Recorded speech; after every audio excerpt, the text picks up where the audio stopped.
आज हम जानेंगे कि श्रीमद् भगवत गीता के 5वें अध्याय से क्या सीखा जा सकता है, और वो भी बहुत ही सरल भाषा और आसान से शब्दों में। दोस्तों, दुनिया में कुछ अलग करना है तो दुनिया से कुछ अलग जानना भी होगा, और गीता से बड़ा कोई ज्ञान नहीं। अगर आपने सबसे बड़े ज्ञान यानी भगवत गीता को समझ लिया तो ऐसा क्या है जो आप नहीं कर सकते। इसीलिए तो कहते हैं कि चाह नहीं मेरी कि पूरा पथ जान सकूं। हे कृष्ण, दो प्रकाश इतना कि अपना हर अगला कदम पहचान सकूं। मित्रों, चौथे अध्याय में हमने देखा कि भगवान श्री कृष्ण ने अर्जुन को बताया कि भगवान कब और किस रूप में धरती पर आते हैं, भगवान को कैसे प्राप्त किया जा सकता है, गुरु से ज्ञान कैसे लिया जाता है और ज्ञान लेना क्यों जरूरी होता है।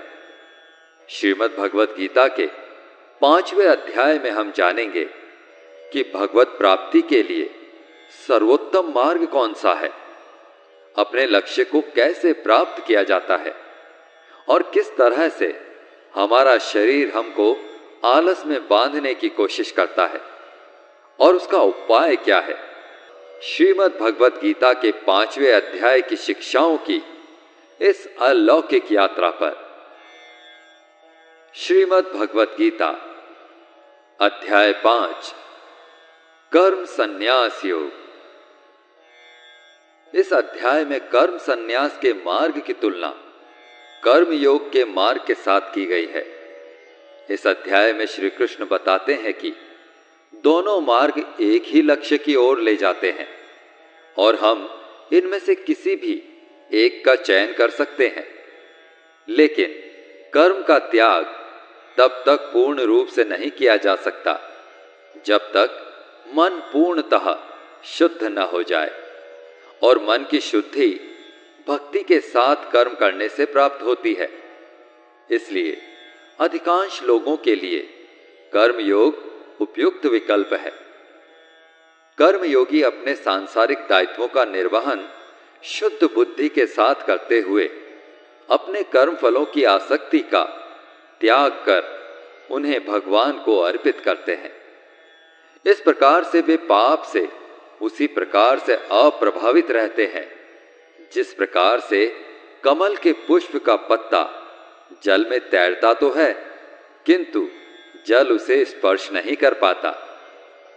तीसरे अध्याय को अगर आपने ध्यान से सुना और समझा होगा तो उस अध्याय में अर्जुन ने एक प्रश्न किया था कि हे कृष्ण, अगर आपको ज्ञान योग सरल लग रहा है तो मुझे कर्म योग में क्यों फंसा रहे हो, मुझे भयंकर कर्मों की तरफ क्यों भेज रहे हैं। अर्जुन को ऐसा लगा कि ज्ञान योग बहुत अच्छा है, हारने पर स्वर्ग मिल रहा है और जीतने पर महामहिम की स्थिति मिल रही है, इससे बढ़िया क्या होगा भला। तो एक बार फिर से 5वें अध्याय की शुरुआत में ही धनुर्धर अर्जुन ने भगवान श्री कृष्ण से प्रश्न किया। अर्जुन बोले, संन्यासं कर्मणां कृष्ण पुनर्योगं च शंससि यच्छ्रेय एतयोरेकं तन्मे ब्रूहि सुनिश्चितम्। अर्थात, हे कृष्ण, पहले आपने कर्म संन्यास की सराहना की और आपने मुझे भक्ति युक्त कर्म योग का पालन करने का उपदेश भी दिया। कृपया पूर्वक अब मुझे निश्चित रूप से अवगत कराएं कि इन दोनों में से कौन सा मार्ग अधिक लाभदायक है। यहां पर अर्जुन भगवान श्री कृष्ण के समक्ष अपनी दुविधा और संशय को प्रकट करते हुए उनसे पूछते हैं कि आप कभी संन्यास माध्यम से किए जाने वाला जो कर्म है उसकी प्रशंसा कर रहे हैं, कभी निष्काम दृष्टि से जो किया जा रहा है उसकी प्रशंसा कर रहे हैं। इन दोनों में से कोई एक जो कि आपका निश्चय किया हुआ हो और जो परम कल्याणकारी हो, उसके बारे में बताइए। साथियों, जब आपके सामने दो रास्ते हो और आप वाकई में कहीं जाना चाहते हैं, तो आप पता करने की कोशिश करेंगे कि कौन सा रास्ता सरल है या कौन सा रास्ता सही रहेगा। इसी प्रकार से अर्जुन जानने की कोशिश करते हुए पूछ रहे हैं, हे श्री कृष्ण, मैं अभी भी यह नहीं समझ पा रहा हूं कि मेरे लिए कर्म ज्यादा अच्छा है या कर्मों से संन्यास। तब भगवान श्री कृष्ण ने जवाब देते हुए कहा, संन्यासः कर्म योगेश्च निःश्रेयस्करावुभौ तयोस्तु कर्म संन्यासात् कर्म योगो विशिष्यते। अर्थात परम भगवान ने कहा, कर्म संन्यास और कर्म योग दोनों मार्ग परम लक्ष्य की ओर ले जाते हैं, लेकिन कर्म योग कर्म संन्यास से श्रेष्ठ है। अर्जुन के प्रश्न को सुनकर भगवान श्री कृष्ण मुस्कुराते हैं और अर्जुन को समझाते हुए कहते हैं कि हे अर्जुन, भले ही संन्यास और कर्म दो अलग अलग रास्ते हों, लेकिन दोनों का लक्ष्य एक ही है। फिर भी जो निष्काम कर्म योग है, वह कर्म संन्यास की अपेक्षा श्रेष्ठ है। अब सवाल यह उठता है कि कर्म योग श्रेष्ठ क्यों है? इसे समझाते हुए श्री कृष्ण कहते हैं कि हे पार्थ, निष्काम कर्म योग का आचरण किए बिना कोई भी संन्यास नहीं पा सकता।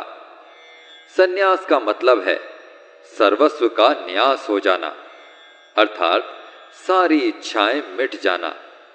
अतः ऐसी विशिष्ट स्थिति तक बिना योग और तप किए हुए पहुंचा नहीं जा सकता। कहने का मतलब यह है कि ज्ञान योग में भी कर्म तो करना ही पड़ेगा। भगवान श्री कृष्ण कहते हैं कि यह जो अंतर है दोनों में, वो सिर्फ कर्ता के दृष्टिकोण का है।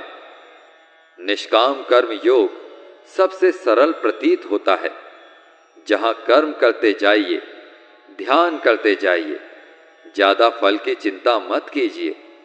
प्रभु अपने आप आपसे ध्यान करवा लेंगे, भजन करवा लेंगे।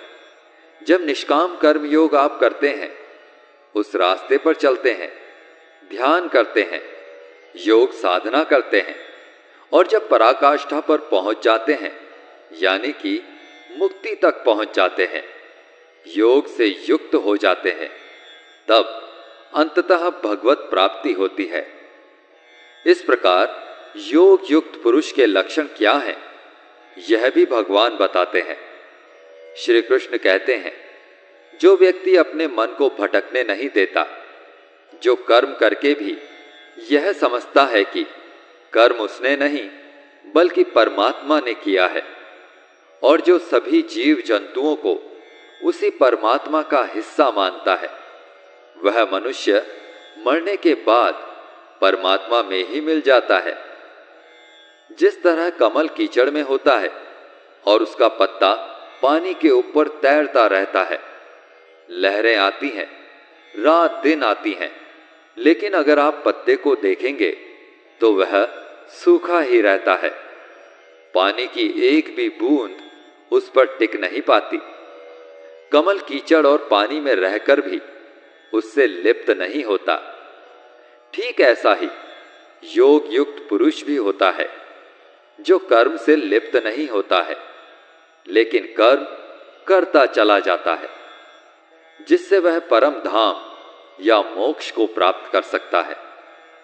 महान पुरुष अपना हर काम खुद के विचारों को साफ करने और दूसरों का कल्याण करने के लिए ही करते हैं।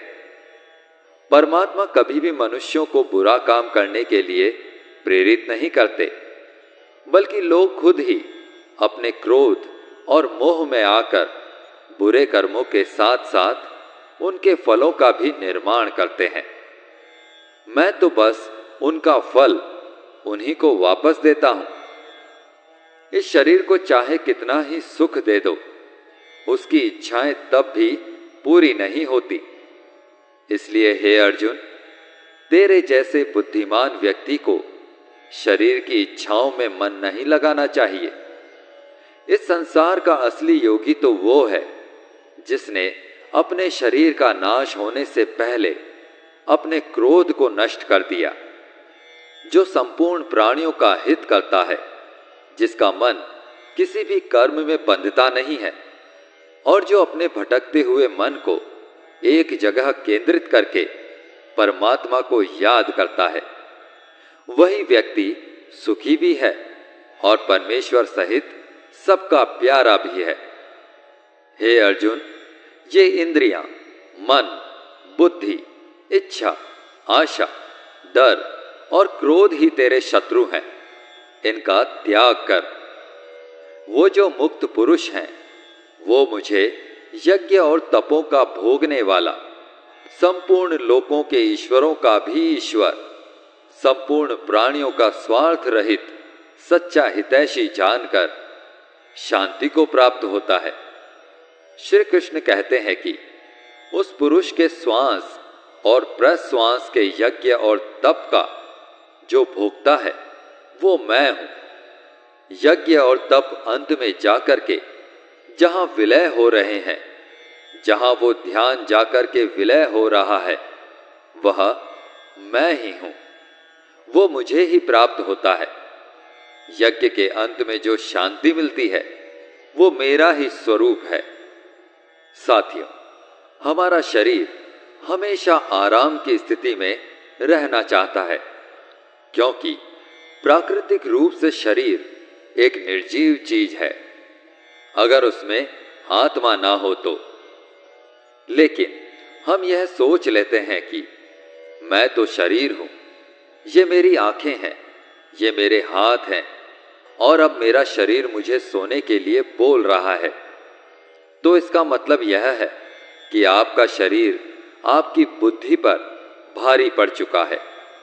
इसलिए आपको यह समझना होगा कि आप आत्मा हैं और इस शरीर को आप अपनी बुद्धि से जिस तरह से चलाना चाहेंगे वह वैसा ही चलेगा। साथियों, जो रास्ते श्रीमद् भगवत गीता में बताए जा रहे हैं वो मनुष्य को परमात्मा से मिला देते हैं। अगर आप इन सब बातों को अपने जीवन में उतारेंगे तो आप अपने सपनों को आसानी से पूरा कर लेंगे। जैसा कि कहा गया है कि भगवान की प्राप्ति के लिए मन को वश में करना बहुत जरूरी होता है, ठीक उसी प्रकार से आपको अपने जीवन में भी अपने लक्ष्यों को प्राप्त करने के लिए मन को वश में करना बहुत जरूरी है। साथियों, आशा है आपको श्रीमद् भगवत गीता के 5वें अध्याय की यह सरल व्याख्या जरूर पसंद आई होगी। इस अध्याय से आपने क्या सीखा हमें कमेंट करके जरूर बताएं। अगर इस वीडियो में मुझसे कोई भी त्रुटि या गलती रह गई हो तो मैं क्षमा प्रार्थी हूं। मिलते हैं जल्दी ही श्रीमद् भगवत गीता के 6ठे अध्याय की ऐसी ही आसान और सरल व्याख्या के साथ। तब तक के लिए अपना ध्यान रखें, स्वस्थ रहें, प्रसन्न रहें। जय श्री राधे कृष्ण। राधे राधे।